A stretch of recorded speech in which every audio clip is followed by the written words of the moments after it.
చూడు రైతన్నలు ఇక్కడైతే ఈ తుకానికి మోగి పురుగు తగిలింది. ఈ మోగి పురుగు తగలడం వల్ల మొలక వస్తలేదు కాబట్టి ఈడ ప్రకాష్ అన్న సూరంపల్లి మందులు వాడిపిస్తున్న ఐఎంసి. ఈ తుకము ఏ రకం వస్తుందో మీరే చూసి రిజల్ట్ చెప్పాలి. ఎందుకంటే ఆర్గానిక్ అంటే మీ అందరికి తెలుసు, చదువుకున్న వాళ్ళకి అర్థమవుతుంది ఆర్గానిక్ అంటే. దాన్ని బట్టి మీరు అర్థం చేసుకొని కొద్దిగా వ్యవసాయం చేయడం ఏంటంటే తక్కువ ధరతోటి పంటలు తీసుకునే విధానం మనం చేసుకోవాలి. దాన్ని బట్టి ఈ మందులు వాడితే మీకు చాలా ఆరోగ్యంగా ఉంటారు.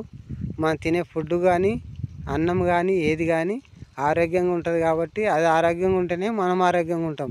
దాన్ని బట్టి అర్థం చేసుకొని మందులు వాడడం మొదలుపెట్టండి. మొదలుపెట్టి